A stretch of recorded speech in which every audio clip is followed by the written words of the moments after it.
So welcome everyone to the Buddhist Path of Awakening course. And tonight Michael is going to be speaking. Sir. Yeah, so tonight we're going to, we should bow in again. Yes.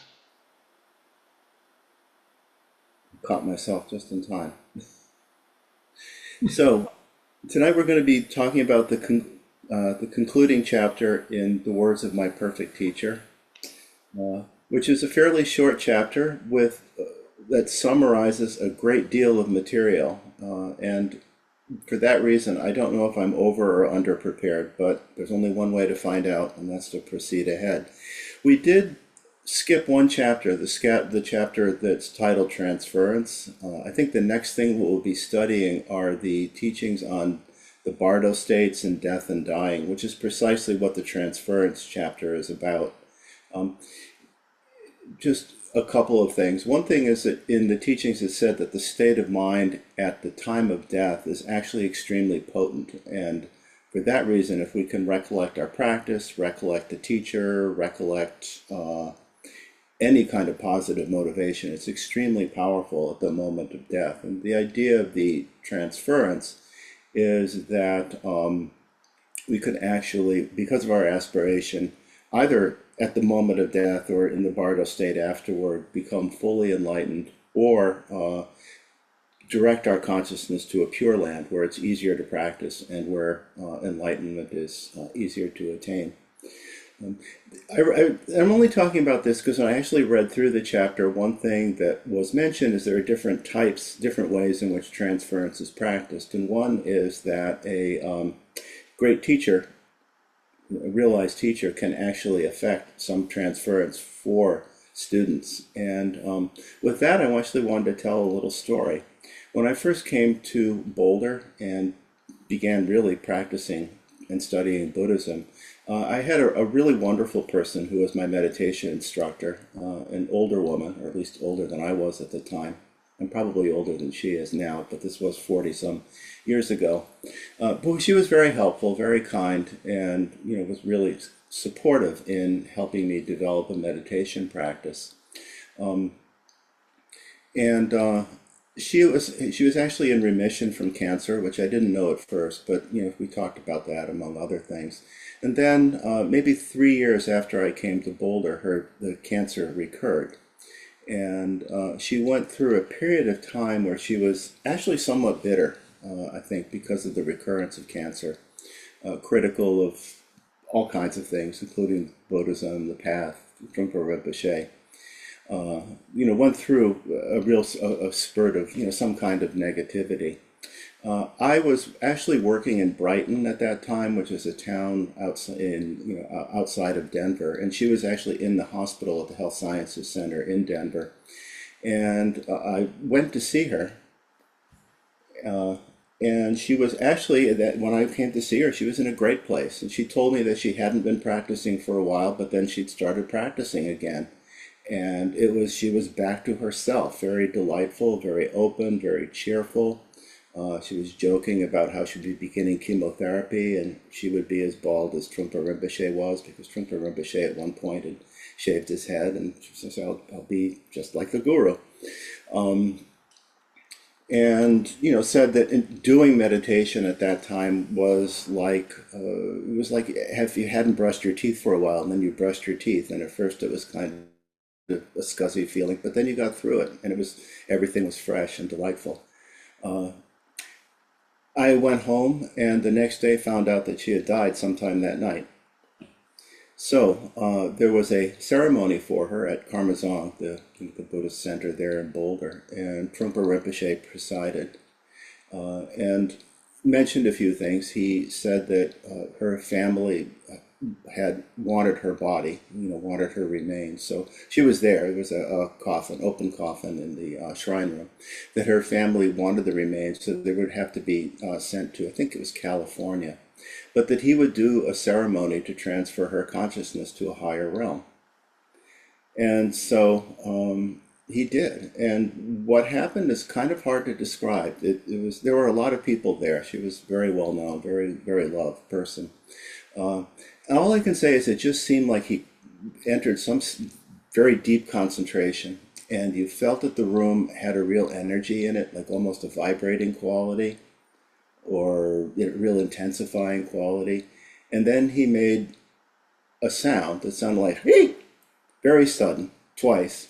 I now think actually what he was saying was the seed syllable "free." And then he said it was done, that she had, her conscious, she had gone on to a higher realm. So these things are possible. It's not just myth. It really, it was definitely a feeling that something happened. Anyway, so on to conclusion. Although that, I guess that's a conclusion of its own sort. So with the conclusion, Patrul Rinpoche really begins by just bringing up what he says are 12 essential points. But actually in the text, the first one there is what we usually call a free and well-favored human birth. But actually the text begins with some discussion about how to listen to spiritual teachings altogether. And as is the case throughout the book, I think one of the most helpful things, to me at least in reading this text, was the clarity with which Patrul Rinpoche presents the attitude or the spirit with which we should engage in different practices and study, and the degree to which we should take seriously what we're doing. So basically, in terms of the book begins with a chapter titled "The Proper Way to Listen to Spiritual Teachings," which he defines in two ways: one in terms of attitude, and one in terms of conduct. And basically, the attitude that he talks about is that the best attitude to have is one of bodhicitta, which actually pervades throughout the book. That we practice and study and live our lives with the intention of being of benefit to all sentient beings. That is, the attitude, the great motivation, the supreme thought, you could say, that underlies or motivates our practice.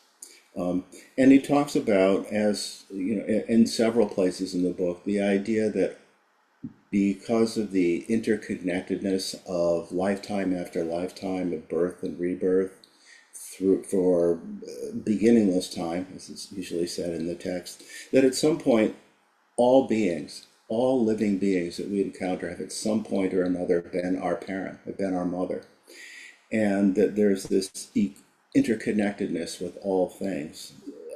Even in interconnectedness, if we just look at the reality of living life today, that we share atmosphere, we share water, we consume beings. There's just a limitless, infinite interconnectedness to things.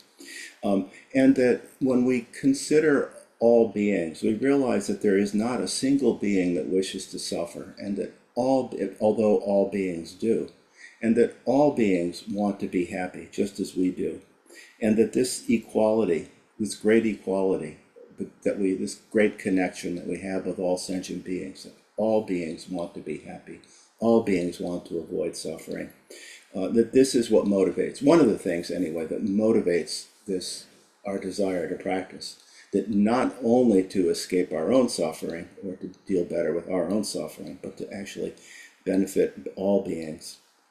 And so he says we should tell ourselves that it's for all beings' well-being, that we're going to listen to the Dharma and put it into practice. Just as we say, and this is, again, I was thinking about this text, and when we recite the chants, that it's very easy to just say the chants by rote. But in fact, when we say the chants, we should feel some connection to them. That when we say, "In order that all sentient beings may attain Buddhahood, from my heart I take refuge in the three jewels," which we say before every practice session, that we have some moment of recognizing that this is our aspiration, this is our motivation, or at least one of our motivations for practice, and that we can actually feel something at that point. He talks right in the beginning of the book, as he does throughout, of the three supreme methods for practice, the first of which is to arouse bodhicitta, to do exactly what we just talked about, that we have some feeling of wanting to be of benefit to all beings. That's the first. And then he says, in terms of whatever practice we do, whatever meditation, whatever that we're doing, that we avoid getting involved in conceptualization. That In other words, that we stay present, that we stay free of all of the things that get in the way of being present, any sense of effort, judgment, any kind of conceived notion of what we should be experiencing, to really look at what we are experiencing in the moment. And then finally, at the end of every practice, that we dedicate the merit to the benefit of all sentient beings. So as he says, the way we listen to Dharma is very important, but even more important is the motivation with which we listen to it. And this is because bodhicitta, this motivation, is so powerful in correcting ego clinging, correcting self-fixation, correcting self-aggrandizement, correcting getting simply caught up in our own dramas without really paying any attention to the world around us. So that's the attitude. Obviously, he's talking about a Mahayana attitude, and if in my own experience, sometimes I feel this. Sometimes if I'm really honest with myself, my motivation may be more Hinayana oriented. I want to at least work free of my own confusion.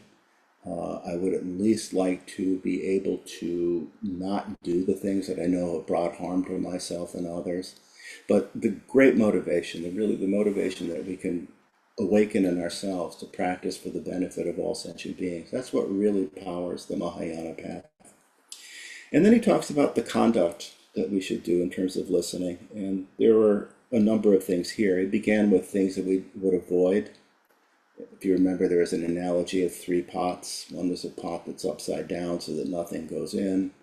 There's a pot with a hole in it so nothing gets retained. A pot with poison in it so that whatever gets taken in is just distorted in some way. Or talked about 6 stains, mainly pride and jealousy. Not pride in the sense of not really being able to open to a teacher, not really being open to the teachings because of some kind of pride about what we feel we already know. Jealousy if we see or feel that somebody's accomplishing something that we haven't. Distraction, discouragement, and there's some others. Again, we would be here for quite a while if I went through everything, but I just wanted to kind of remind people what we've covered in this book, and we'll spend most of the time on actually the earlier chapters, but the other is what to do. And this is, again, in terms of the attitude that we take towards study and practice. And there are a couple of different examples or metaphors here, but the one that I'll remind us of is that we see ourselves as patient, not patient in the sense of patience, as being ill, that we have something we need to be cured of, something we need to work our way out of. That the illness is all the confusion, ignorance, passion, aggression, the kleshas, the afflictions, that the doctor is the teacher, and the remedy is the practice and study that we do, that's how we remedy the illness. And that with that attitude, we realize that, I guess the critical point being that we have some recognition that we do need to practice Dharma, and that we do need to study Dharma in order for our practice to be effective. That both study and meditation are important if we're going to work ourselves free of the illness that is samsara. And that the doctor is the teacher. Actually, the lineage of doctors goes all the way back to the Buddha. But there are other metaphors as well, and all of that's in that first chapter, how to listen to Dharma, which I thought would be a good way to begin.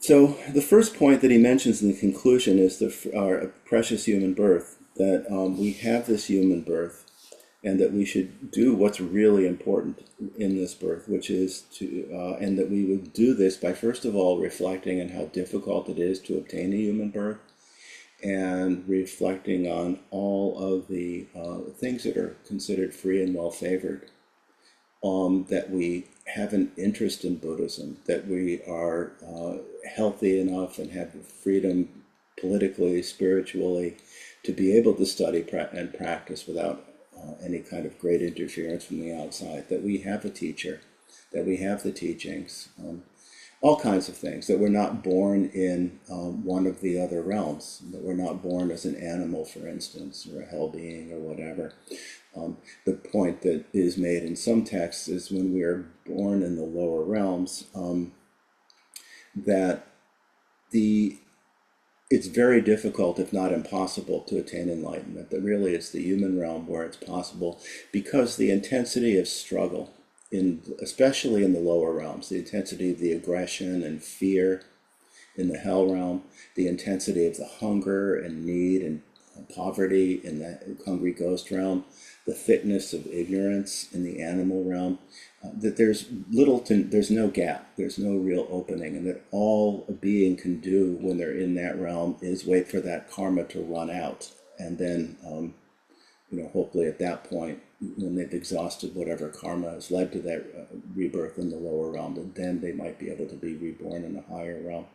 And at the same time as that a being, for instance, an animal, can't do very much that would earn or generate positive merit, they can engage in all kinds of actions that will lead to further non-virtuous merit that particularly carnivorous animals have to kill and so on. So basically, we should really appreciate the situation, the circumstance that we're in, not just in general, but right here, right now, that we have this opportunity to practice and study and to really reflect on our situation, reflect on life, to really practice meditation and look inward. At least that's how it seems in the beginning, and begin to develop some sense of how mind works and what we can do about that. So that's the first point that he makes, that to use this human life for what is truly important by reflecting on how difficult it is to find the freedoms and advantages to practice. Then the second one is to reflect on impermanence, meditate on impermanence, and in particular death and the inevitability of death and dying. And if you were to read a traditional text, if we were to meditate on this, it would ask you to do such things as to recognize that the world is always changing, constant change, is constant impermanence. To reflect on the fact that there is not a single being, not a single human who has evaded death throughout, eons and eons of time. To look at the aging process and see how our bodies have changed, to see that death is inevitable. But one of the real values, it's not the only reason, but one of the real values of contemplating impermanence, death comes without warning, this body will be a corpse, is that it makes very clear the utter futility of pursuit of the eight worldly dharmas, that when we die, we can't take anything with us that in a worldly sense that we might have accumulated. No possessions, none of the relationships that we have with people, no people follow us, nothing that fame, gain, that all of that, we let go, have to let go of all of that. We die alone. And that so that contemplation on death really brings up the, at best, temporary nature, if not the futility in any kind of real lasting sense of any accomplishment that we might have in worldly terms, so that we come to appreciate the importance of some kind of spiritual practice, some kind of spiritual development. So this is, one of the real values of contemplating impermanence, is that it frees us from attachment. It makes it easier to let go. When we talk about in the chant, renunciation being the foot of meditation, in one sense, that's talking about what we do right in the moment when we meditation practice. We let go of preoccupation and just simply be present. But in a broader sense, in terms of just what motivates our practice, we can begin to let go of too much. It doesn't mean that we don't take care of things. We don't take care of things in a worldly sense, but we do so with an understanding that whatever satisfaction it might bring is temporary, and that we have something more important to do, so to speak. So that's the contemplation on impermanence. And again, from an ego point of view, death is final. But what we actually come to see when we practice meditation and really learn to rest in nowness and this also relates to teachings on death and dying, we kind of realize that in fact we go through death and dying all the time, that every moment there's a letting go, a passing. Obviously not as big as the death of our physical body, but that, and we see this in meditation. We begin with the intention to be present, and a few minutes later we're drifting away in thought. Where did that person go who wanted to stay? And then we come back. And so we begin to realize that in fact there's birth and death in some small ways at least constantly in our lives, and that's really, when we're able to rest in nowness, we begin to see that, and again become less attached to the seeming significance of worldly pursuits. In the words of my perfect teacher, the next chapter is actually on the unsatisfactoriness of samsara.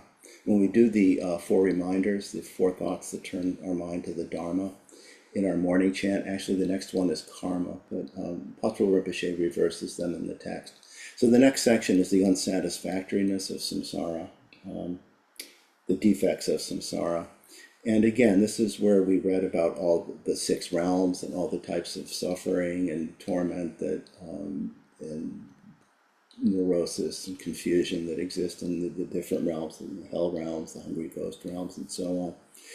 And again, the important point of contemplating that is, again, to appreciate the significance of our human birth, that we're not so caught up in the intensity of struggle that you have in the lower realms in particular, that we have the opportunity to practice Dharma.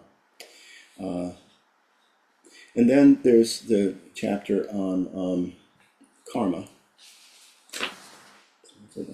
Reorganize myself here.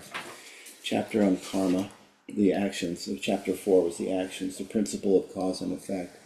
And here again, this is exactly what we say in the morning, that the cause and effect cannot be escaped.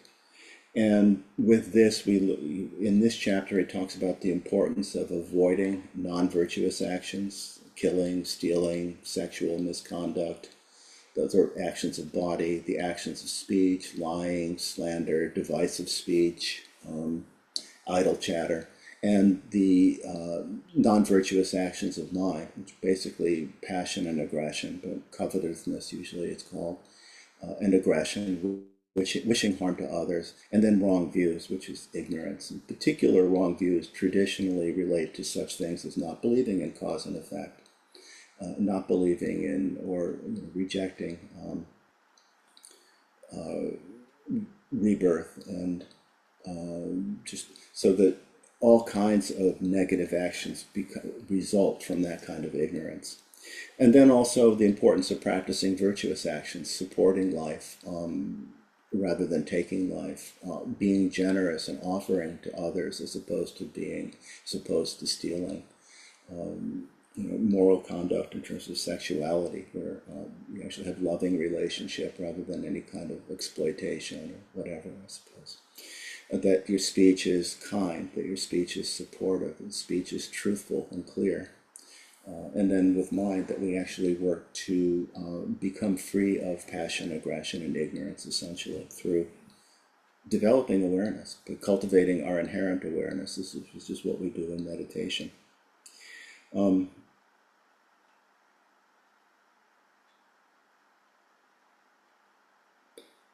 Actually, I was going to read a poem, just for fun. It's a change of pace. This is by Lawrence Ferlinghetti. It's titled "The World is a Beautiful Place." But I think it kind of has something of these four reminders of precious human birth, impermanence and death, karma, and the unsatisfactoriness or defects of samsara. The world is a beautiful place to be born into, if you don't mind happiness not always being so very much fun.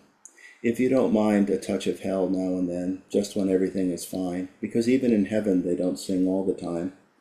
The world is a beautiful place to be born into, if you don't mind some people dying all the time, or maybe only starving some of the time, which isn't half so bad if it isn't you. Oh, the world is a beautiful place to be born into if you don't much mind a few dead minds in the higher places, or a bomb or two, now and then, in your upturned faces, or such other improprieties as our name-brand society is prey to, with its men of distinction and its men of extinction, and its priests and other patrolmen, and its various segregations and congressional investigations and other constipations that our fool flesh is heir to. Yes, the world is the best place of all for a lot of such things as making the fun scene, and making the love scene, and making the sad scene, and singing low songs of having inspirations, and walking around looking at everything, and smelling flowers, and goosing statues, and even thinking, and kissing people, and making babies, and wearing pants, and waving hats, and dancing, and going swimming in rivers, or on picnics in the middle of the summer, and just generally living it up.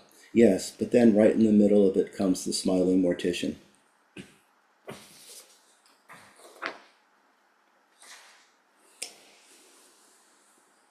So anyway, the next chapter that we'll talk. Oh, I should say also that I hope that I don't think I'll take the whole time tonight. So I hope that we have some time for discussion or for people to either ask questions or just bring up any parts of this text that you liked, or any part that you didn't like, or any part that made no sense whatsoever. So, in any case, just to go on with going through some of these points. The next chapter was the benefits of liberation, and interestingly,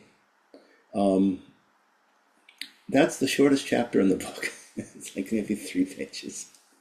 But basically, it's quite clear, really, because what it says is the benefit of all the practice that we do, the benefit of contemplating the four reminders: precious human birth, death and dying, the reality of karma, cause and effect. And sometimes you read about karmic cause and effect, is we don't know what our karma is going to be in the next moment, let alone in another life.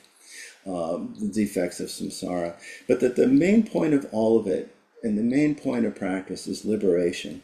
And what is liberation? This is in the chapter. What is liberation? Is to find freedom from this ocean of suffering called samsara, and to attain the level of a Shravaka, a Pratyeka Buddha, or perfect Buddhahood. And that the cause of this, this is again a very short chapter, the cause of this is to first make our minds workable through the 4 reflections that we just talked about, and also undertaking all practices beginning with refuge. And then he says that further benefits are explained in regard to each practice, but that really, if we really think about it, if we really think about the 4 reminders, the 4 thoughts that turn our mind to the Dharma, that just that, liberation, freedom from this ocean of suffering, and attain the level of a Shravaka, a Pratyeka Buddha, or perfect Buddhahood, that's a tremendous benefit. And that even further, that through attaining Buddhahood, or at least doing as best we can on the Bodhisattva path, that we develop the skillfulness to work with other beings, to actually be helpful to people around us. That's tremendous, just tremendous. So again, in the conclusion, in the concluding chapter, he says that to be more and more eager for the fruit, to remembering the benefits of liberation, and the fruit is exactly that: freedom, awakening, real cultivation of the ability to be of benefit to other beings. And then he says the next step in the conclusion is by following an authentic spiritual teacher to train oneself to emulate their realization and their actions. So this brings up the chapter that was the need to find a spiritual friend, or how to follow a spiritual friend. And again, there are a lot of different things in this book that struck me, but just a couple of sentences from that chapter. The need for a spiritual teacher. The first thing he says, Patrul Rinpoche says, is no being has ever attained perfect enlightenment without having followed a spiritual teacher. I guess you could make say that perhaps the Buddha didn't, but actually the Buddha had teachers on the way, although ultimately he surpassed them all. And I remember when I was studying at Naropa, and we were talking about, well, couldn't you just do this without a teacher? And a point that the teacher made, and somebody brought up the Buddha, and his point was there are, literally trillions of beings when you go through all the realms. In all this time, one being attained enlightenment on his own, who was the Buddha. And he said, do you want to take your chances? We have teacher, we have teachings, we have practices, we have a path, and we should use that. Unless we think we somehow are out of trillions of beings and somehow can manage this on our own. So we have a need for a spiritual teacher. And one of the reasons for this, as he says quite clearly in the text, all beings, ourselves included, show a particular talent in discovering the wrong paths to take. And the reason for this, and when I've looked at my own back and forth in terms of my practice and understanding, is that we're very easily swayed by hope and fear. We get caught up in, without really thinking about it, in just what's comfortable or familiar. We get caught up in concepts of good and bad and cling to them rigidly. We are, as he says in the book, we can be just as confused as a blind person wandering in the plains. So the benefit of having a spiritual teacher, the benefit of reading and studying the teachings, is that it gives us very clear direction on what we need to do, where we need to go, how we can develop ourselves. And as he says, the spiritual teacher is our true guide to liberation and omniscience.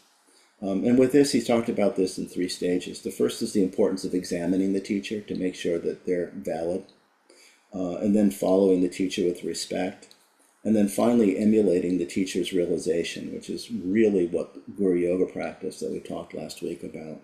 That we place our trust in the spiritual teacher really for all our future lives, and it's him or her who will tell us what to do and what not to do. So with that, we end the first section of the book and begin the next part. So all of that related to what are sometimes called the common preliminaries. Common not in the sense of being pedestrian or not meaningful, but common in that they apply to all Buddhist schools and all Buddhist teachings. The uncommon preliminaries, which are the Nundara practices, are unique to the Vajrayana.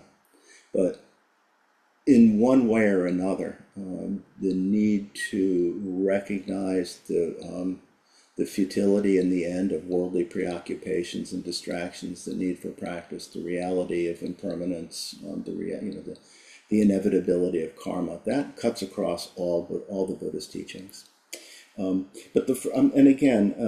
In reading the chapters in the Nundara practices, there's a lot of detail about how those practices are done. But I think, just to reiterate again, I think the most helpful thing is the way in which Papa Rinpoche gives us a sense of the spirit or the attitude that we should take toward the practice, the attitude, the conduct with which we should engage the practice.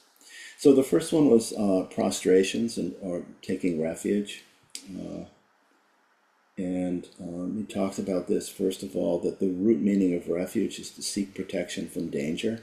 In this case, the danger of samsaric existence. And again, this is what he covered pretty thoroughly and in great detail when he went into the 6 realms, if you remember that part of the book. The real dangers of samsaric existence. And that it says that, in fact, taking refuge is the foundation stone for all paths. And the reason for that is that through prostration practice, through taking refuge, but in particular prostration practice, but even in just taking refuge, that we're making some kind of surrender, that we're surrendering ego, that we're letting go of some kind of pride, arrogance, or self-importance. And that it's through the practice of taking refuge and prostrations that we develop an open mind. He talks about the approach to taking refuge, and again, this is both prostration practice, but any point in which we really, turn our mind to the Dharma. And the important thing here was to have some faith, to have faith in the teacher, faith in the teachings, not a blind faith, but a faith that's based on some understanding of what we're doing. And as we go along, we begin to have some experiences that let us know that this does seem to be pointing us in the right direction. We begin to see, even very early on in our sitting practice, that there's a distinct difference in our experience when we're present as opposed to when we're distracted. That we can go for a walk outside and be so preoccupied that we don't notice anything in the world around us. Or even more scary, be driving. This has happened to me, and realize that I've gone some blocks and I have no real sense of what happened. I got from here to there because I might have been paying some attention, or else I would have crashed. But we begin to see that there is a difference when we're actually open, when we're actually present, when we have some experience of now, as opposed to just simply being caught up in thoughts and dreams. And with that, we develop some faith. We have some faith in the teachings. We begin to see, as people have talked about in discussion group, and it was my experience as well, that we become more aware of our states of mind. That we, begin to see, oh, I'm getting really irritated. We begin to have some sense of what kinds of things cause us to become more caught up, more confused, more aggressive, more, desirous in one way or another, and we begin to be able to let go of some of these things. So having some faith or trust in the teachings and trust in the teacher is important. He actually talked about 3 types of faith, but the one that was, I think, most important was confident faith in the 3 jewels that arises from the depths of our heart once we understand the extraordinary qualities of Buddha, Dharma, and Sangha and the power of their blessings. It's total trust that comes from the knowledge that they are the only unfailing refuge, whether we are happy, sad, in pain, ill, living, or dead. And then he talks about the motivation for taking refuge.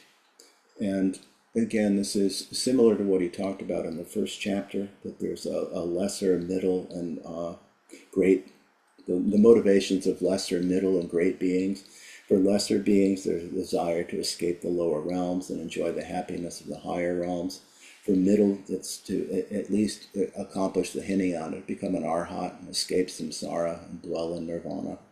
And then for great beings, it's to, again, to become enlightened for the benefit of all sentient beings, so that out of compassion for all beings, we wish to develop the skill, the wisdom, the presence to be able to be of benefit to all beings.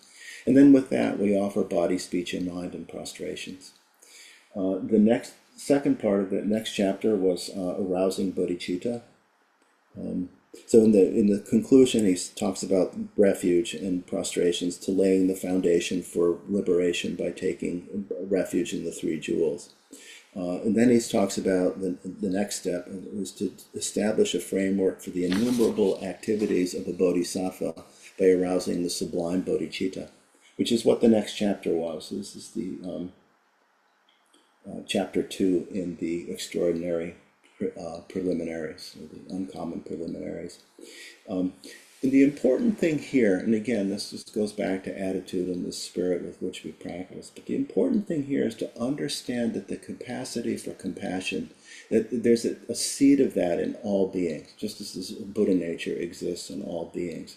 And that this innate and natural, but it is a seed from this point of view, at this point, that it needs to be cultivated. And what he goes into at great length are the different means that we can take to cultivate bodhicitta, to cultivate great compassion, such as the practice of the 4 immeasurables, which we recite every time in our practice here. May all beings enjoy happiness in the root of happiness. May they be free of suffering in the root of suffering. May they not be separated from the great happiness devoid of suffering. May they dwell in the great equanimity, free from passion, aggression, and prejudice.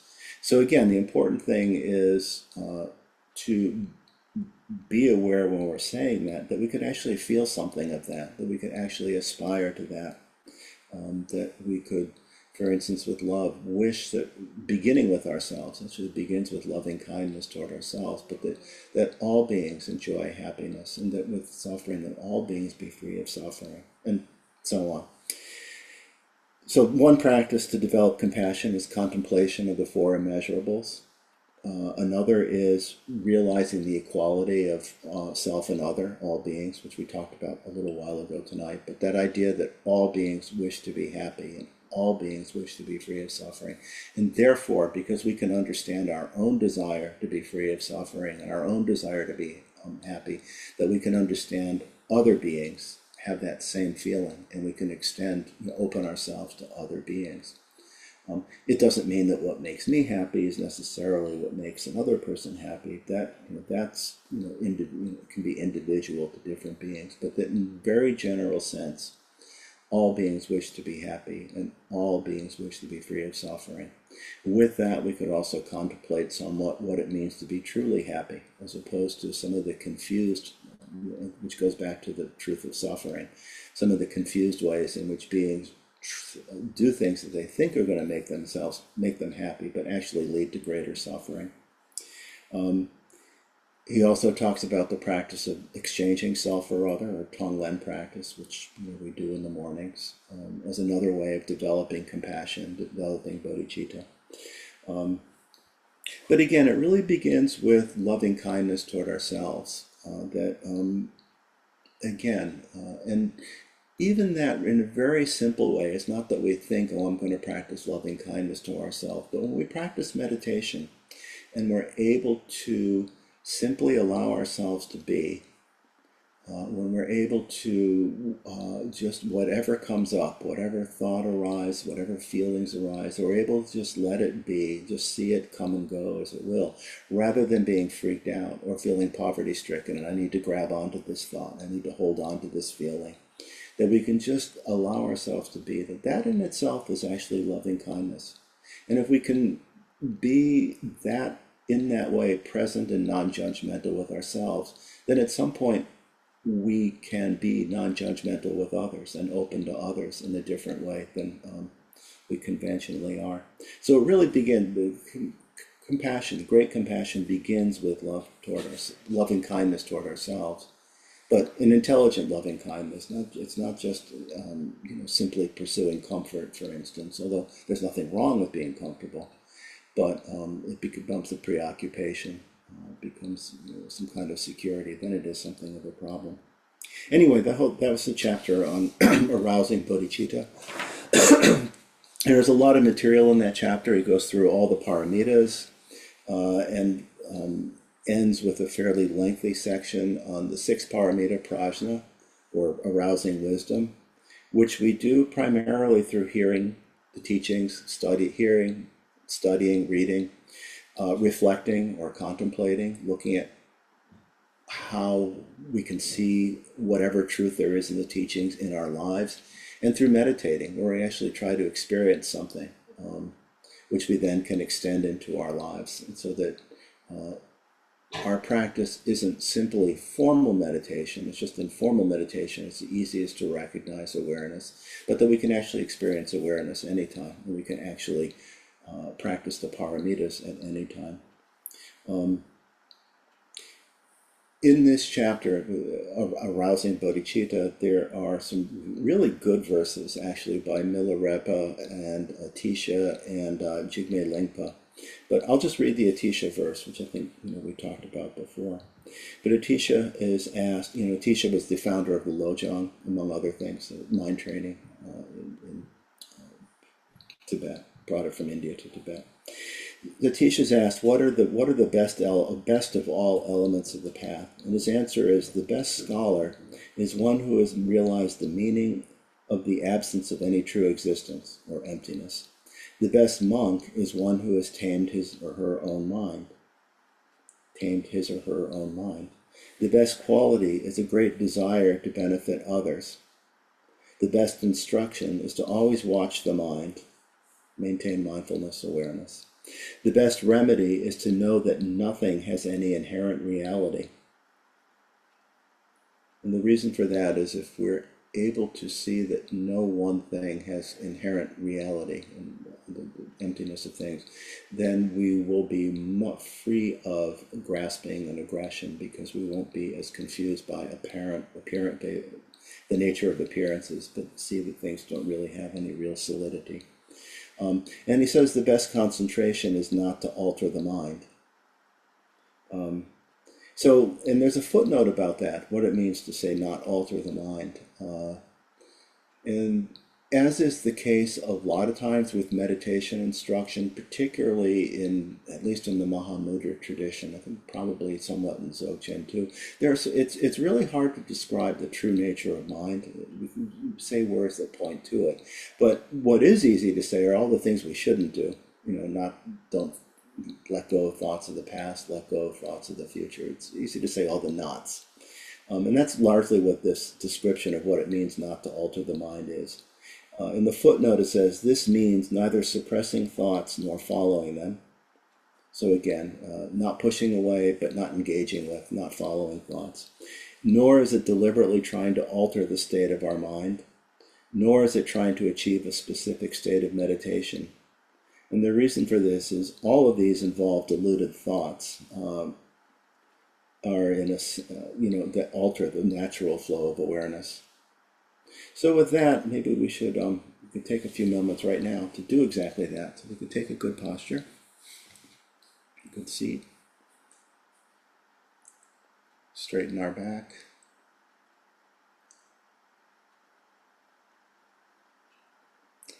And again, not trying to stop thoughts, but not engaging with thoughts either. Just follow the breath. Just settle into the breathing.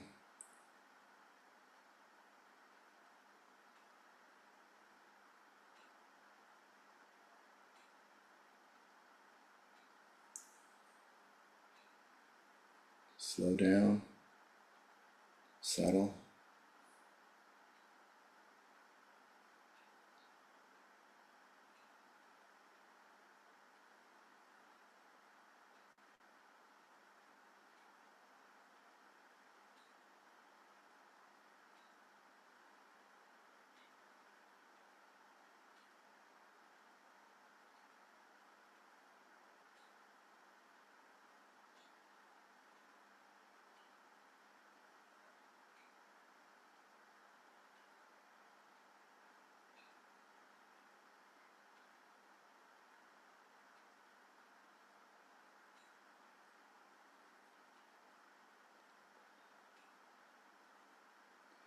When we're able to let go of mental effort, thoughts, then as it says in the chant, whatever arises is fresh. You might begin to notice sounds, feelings, sights in a somewhat different way because of the freshness of present experience.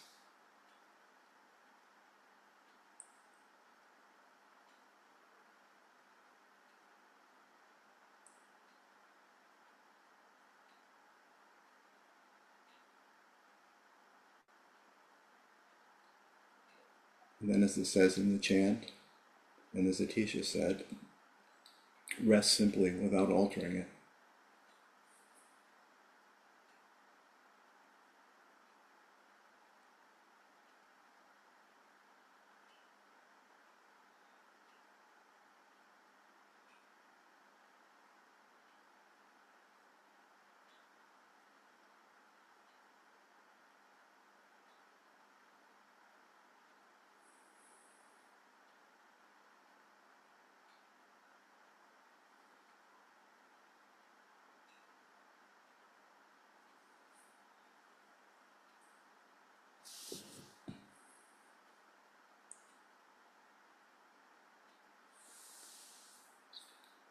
Simple, clear awareness.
When we're able to rest in awareness,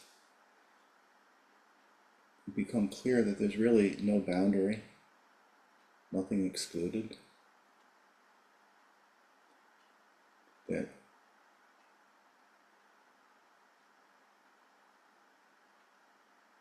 at the same time, awareness is, we can't locate awareness in any one place.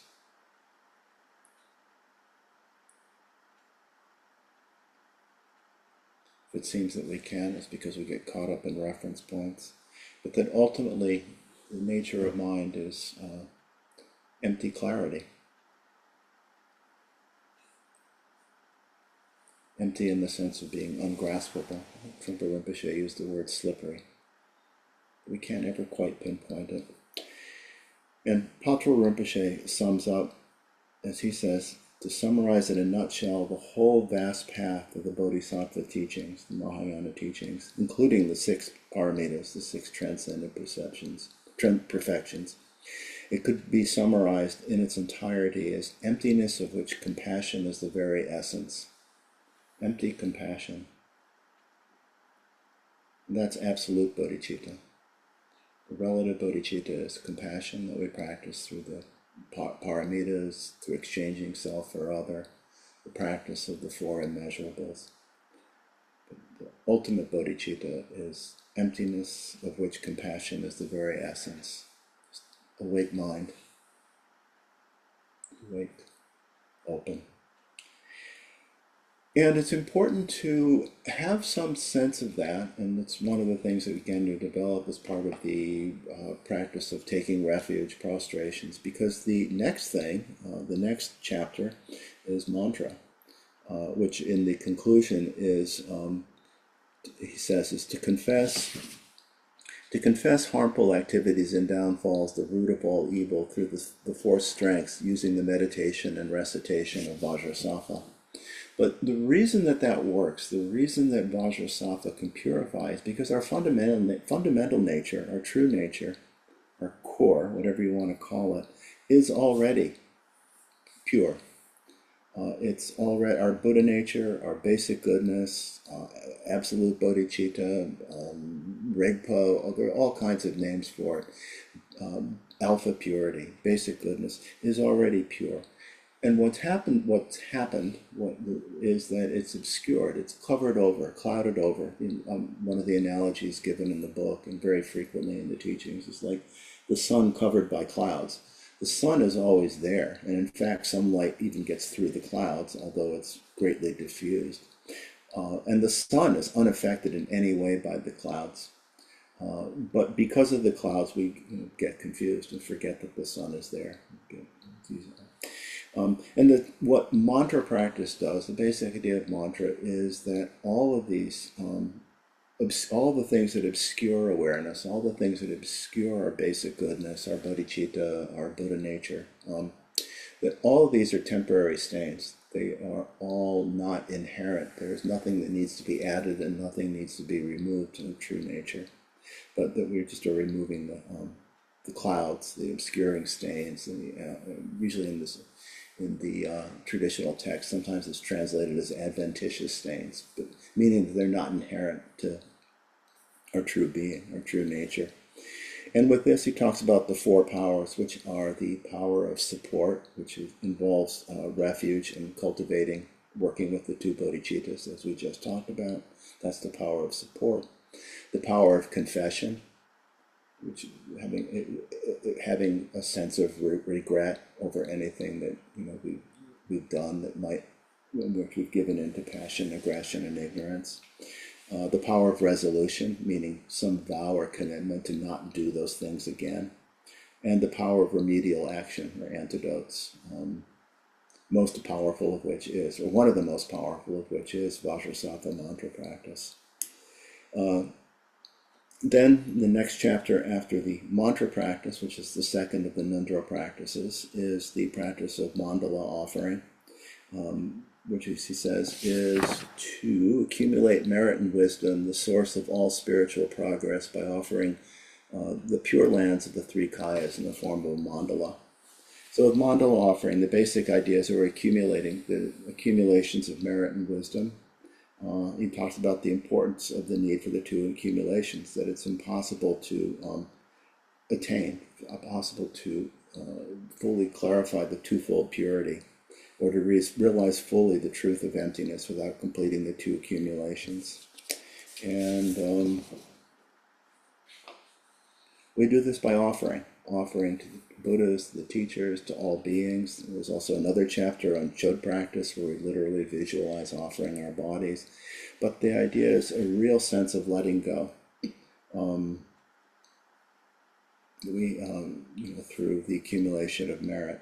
We also accumulate merit through the practice of the five paramitas: generosity, discipline, patience, exertion, and meditation, which is another way of thinking about the paramitas. This is meditation in action, how we bring some of the insights and some of the experience that we have in formal meditation practice out into the world, so that we can be open to another person, so that we can maintain some kind of discipline, even when we're challenged in some way by how other beings or how circumstances are, so that we can be patient, which primarily means non-aggression, and so we can continue to actively work in a positive direction with exertion, and maintain some stability through the paramita of meditation. Those are the skillful means. And then the accumulation of wisdom really relates to the six paramita prajna, where again, as we talked about before, we mainly develop prajna through the three prajnas of hearing, contemplating, and meditating. But prajna is what ultimately sees emptiness, and it's understanding or having a real experience of emptiness that makes the paramitas truly transcendent, truly where we truly reach the other shore, as it said. And then we had the chapter on Guru Yoga, which he described as the entryway for blessings. And that through Guru Yoga, as we talked about last week, that we merge our minds with the Guru's mind. And that the reason we do this, and the reason that we can do this, the reason that it's possible at all, is that the true nature of mind is the same for us as it is for the Guru. So we're actually meeting our own mind through meeting the Guru's mind, our true mind. That the difference is the Guru has realized this while we have not. And as he says in the text, the only way to awaken within you the realization of the uncontrived natural state, again, the true nature of mind, rigpa, ordinary mind, whatever, different terms for that same true nature of mind. That's the only way to awaken that is through this connection with the Guru. And that we make the aspiration, we practice Guru Yoga with devotion, confidence in the teacher, confidence in ourselves as well, appreciation and longing. And that some people are doing Nandro and will ultimately do Guru Yoga, but in fact, we could as well have this same feeling with the lineage chant, which is in itself a form of Guru Yoga. Let me see if I can find this.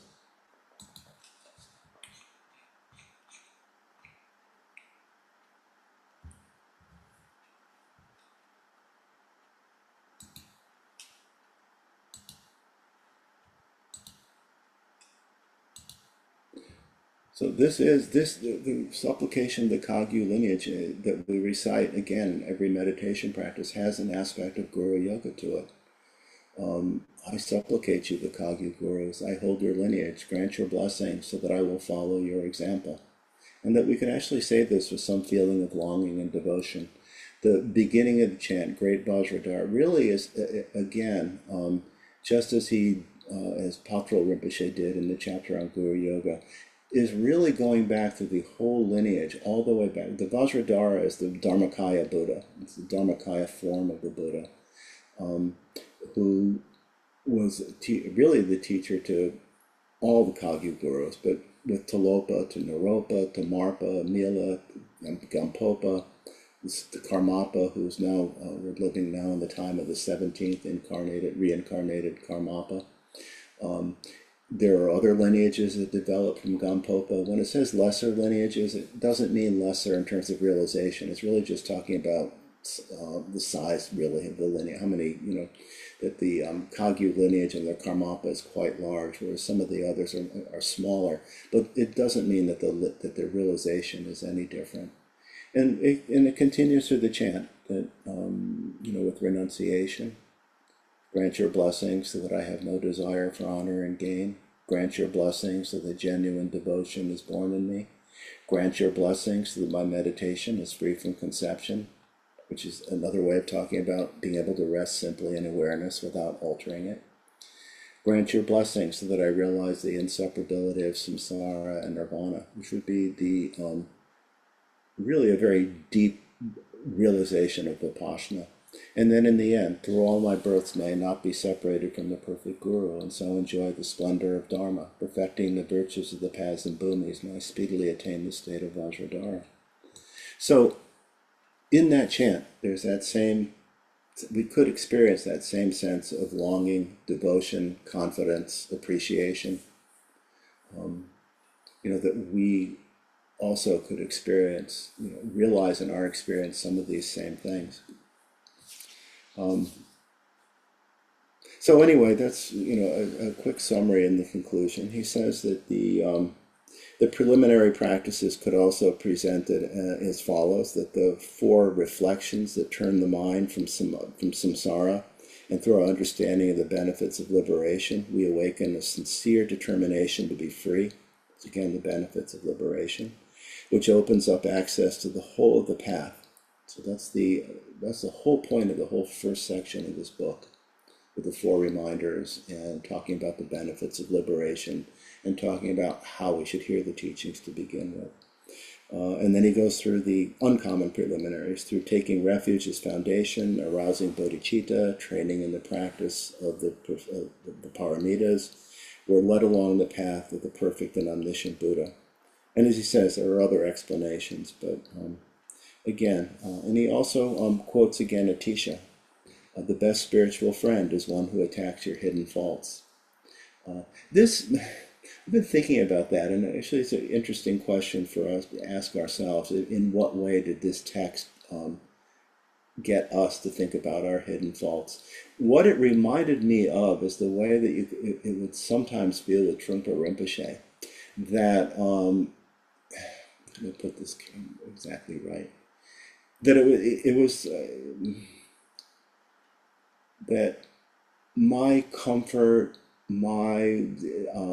that's not what was important to him. My comfort, my security. What was important was waking up, and that could be done in a very gentle way. It could happen very abruptly, but that it was, there's a quality of compassion, as if I were about to run off a cliff, but I didn't know it, and this person just did whatever they could to stop me before I fell.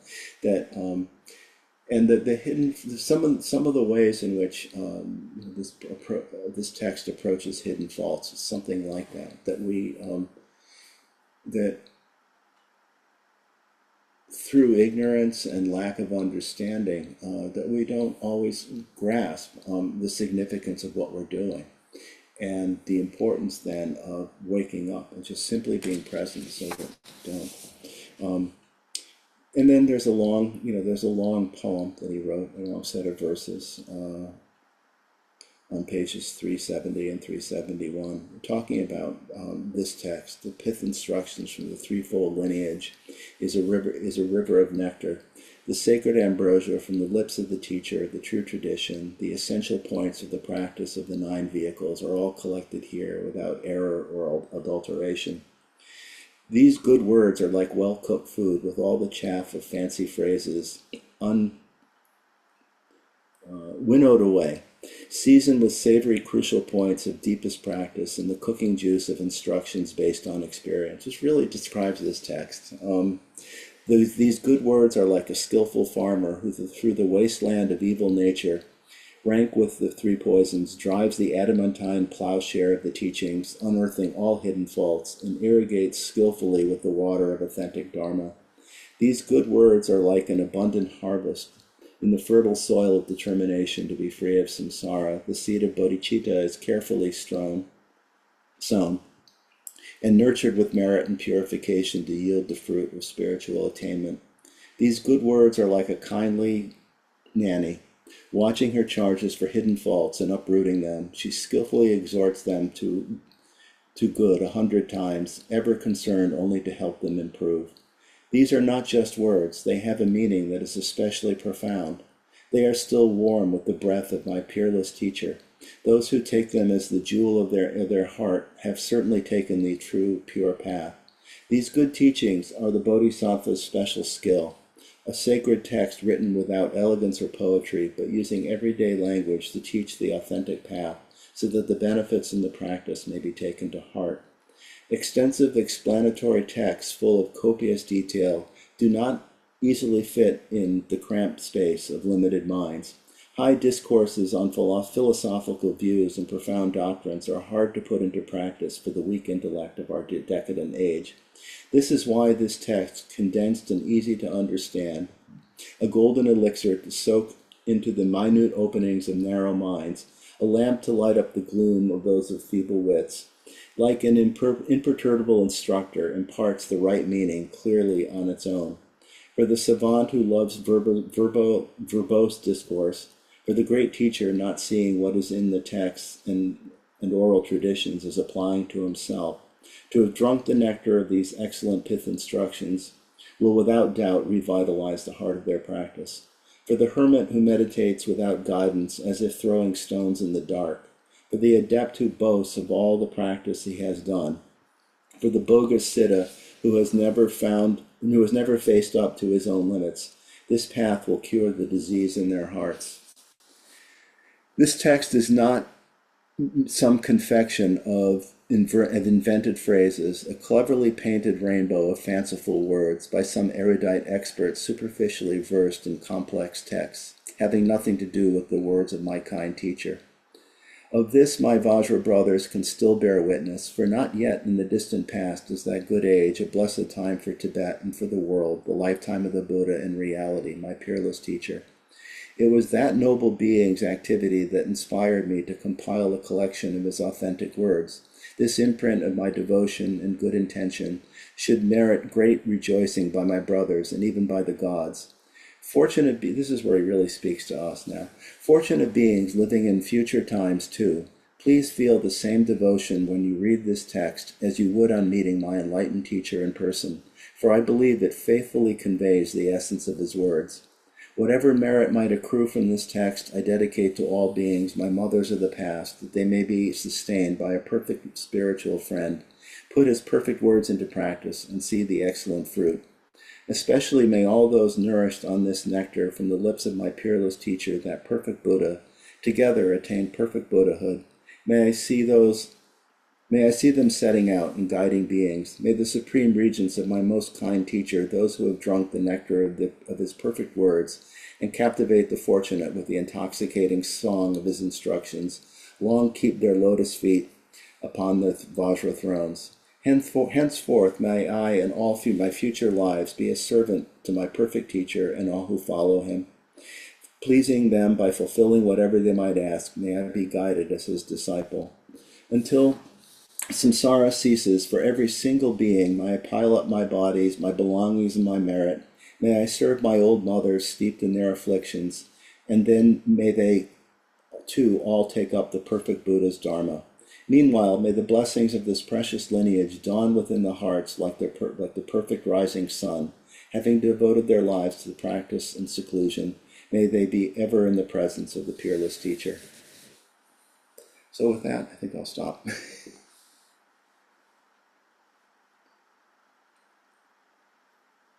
And open it up. So if anything people want to say, any part of the text that struck you, any way in which you feel this text has done anything with hidden faults or not so hidden faults or anything else, it's all open. Philip. Yeah, so I just want to say this, Michael, thank you so much. That was utterly masterful. Oh, thank you. I think the thing, this part of it came out of the discussion group last week, but I think like the one line where he says for beings in future times, that these are the words of his teacher. We're hearing it from him just as he heard it from his teacher. And that we can have confidence and faith that this is true. And that in reading this text, we're encountering authentic Dharma. I mean, I think we can have that feeling about all the books we've read, by Trungpa Rinpoche and Tralig Rinpoche and Shanti Deva, but he makes it very clear that we're encountering the mind of his teacher when we read this book.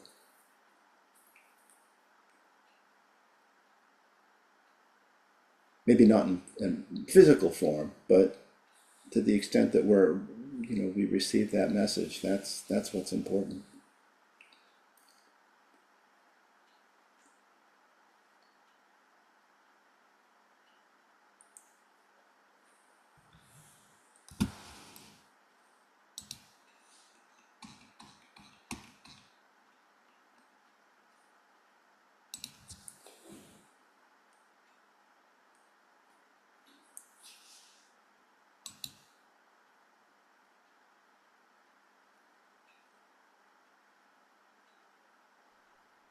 I have a question. Go ahead. Michael, thank you so much for the teaching tonight. And so I guess this is kind of for everybody. This there was a lot in this book that was um very, very culturally Tibetan, Hmm. which was very very new to me. So it seemed a lot of it seems very like wild and out there. Oftentimes, like there's in the book, there's a lot of the iconography, the Hmm. art.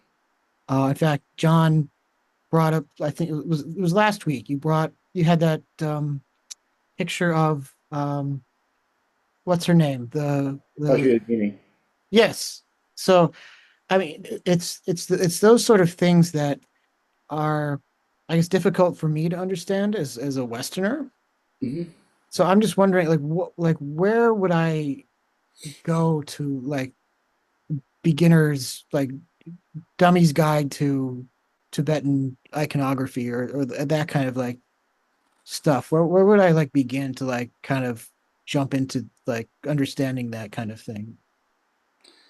I think if the time comes, I mean, again, people are doing different practices here, but I think when the time comes to, if, for instance, to do one of the Nundro practices, or if, following Nundro,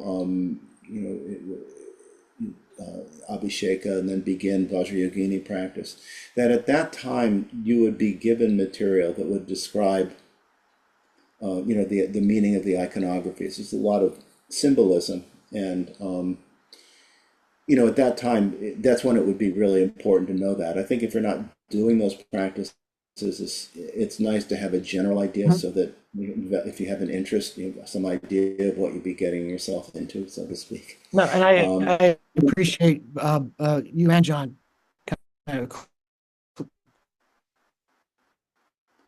clarifying those sorts of things because they are. it is, but Let's well, I just don't make know. I them mean, it's ignorant of different. it. So No, no, it's good. I mean, it's meant to be. The iconography, for instance, of Vajrayogini, or even just the refuge tree, or all of that. It is loaded with meaning. But when you actually do the practice, part of doing the practice is having some understanding of the symbolism. And I'll just say, in my own experience, when it really came alive for me, with sadhana, Vajrayogini practice in particular, I was doing it intensively on retreat.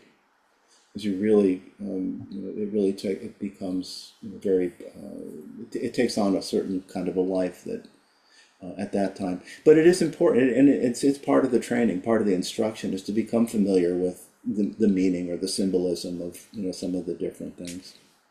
And they go way back. It was, I did the pilgrimage to India and last November, and one of the places we went was Nalanda, where the ruins of Nalanda University, which was where Nagarjuna taught, and Shantideva and all of that.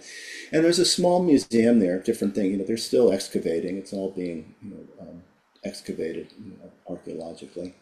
But there was a museum, and you could see in that museum, a relief sculpture of some of the deities, just like Vajrayogini. So it wasn't, at one time I think there was some speculation this was a particularly Tibetan derivation, but no, it was quite traditional in Indian Buddhism as well. It's just that Indian Buddhism, the Indian Buddhism was, kind of uprooted with, various social changes and, the Islam, Islamic invasions of India.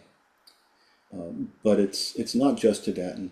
At the same time, and maybe John could say something about this too. At least when I was, when I joined the community in Boulder, there was some feeling about what it would take, what form Buddhism would. That Buddhism's adapted to the different cultures that it's been in. That Japanese Zen is different from Tibetan Buddhism, is different again from Theravadan, Buddhism that you find in Thailand or Cambodia or places like that.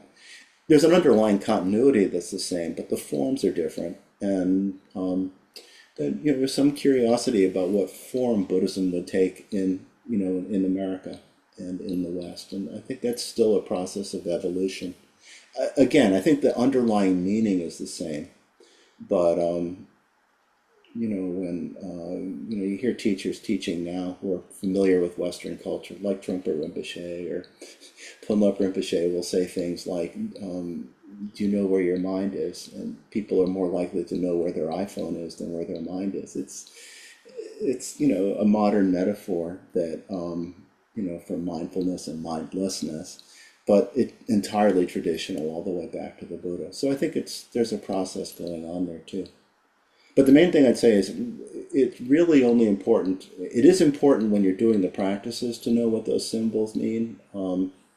But before then, it can be interesting to read about and find something out about. But it really is important when you do the practice. And at that time, there is instruction and there is material that helps to understand what the different symbolism means. I don't know, maybe John wants to add to that. All right. Ed? Well, yeah, excuse me, yeah. To answer Steve's question, what I've done, because I feel the same way, what is all this stuff? Google it, and you'll at least get a historical context. With AI, they're able to parse out what the significant, what a religious significance of a historical figure is. And you're clearly not going to master everything. But at least you get a feel for what the historiography is and what the symbolism is, and what a particular character is supposed to represent, and you can go out from that to in the art world there are loads and loads of things on the internet dealing with the artistic aspects of Hindu and Buddhist art. Just for day, you can go, and it's fun too.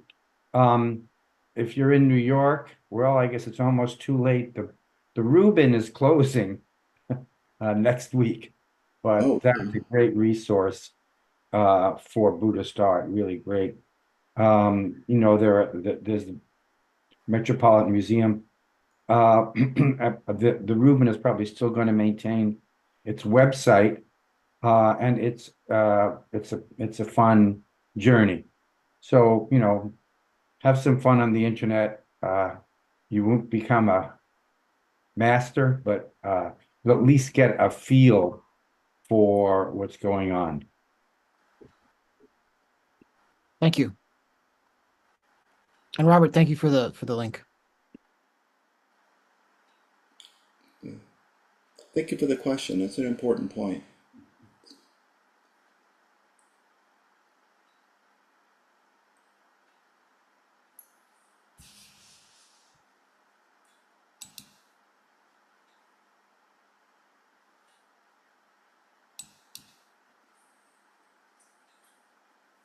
Okay, well, we'll have discussion group tomorrow night as well for people who are able to make it. And again, I really think about this text in its entirety. And again, what what you've liked, what you haven't liked, what's confusing, what's clarifying, what your experiences have been reading this text, all of that.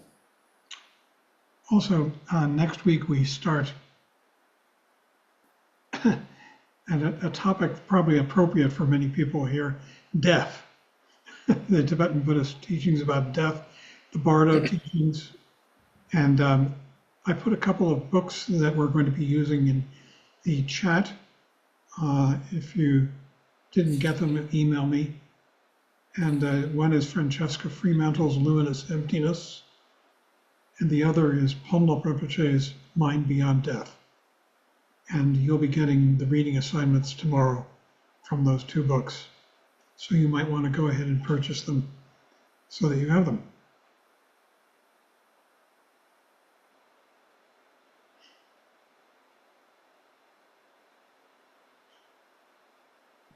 Could you repeat the titles, John?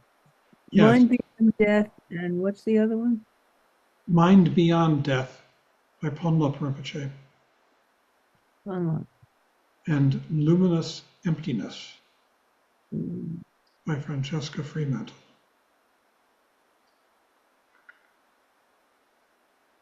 thank you. You're welcome. Francesca helped Trungpa Rinpoche translate the Tibetan Book of the Dead. And after he had died, she wrote this book.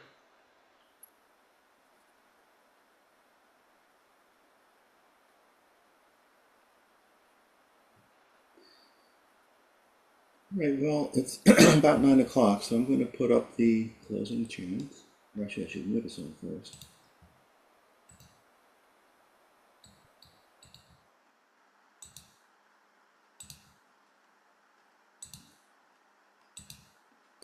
And we'll close by dedicating the merit accumulated through our practice and study for the benefit of all sentient beings. By this merit, may all obtain omniscience, may it defeat the enemy, wrongdoing, from the stormy waves of birth, old age, sickness, and death. From the ocean of samsara, may I free all beings. By the confidence of the golden sun of the great east, may the lotus garden of the Rigdon's wisdom bloom. May the dark ignorance of sentient beings be dispelled. May all beings enjoy profound, brilliant glory.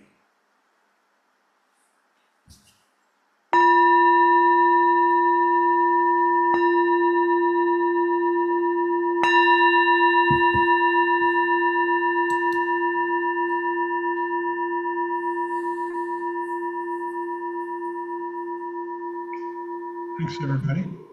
Thank you, everyone.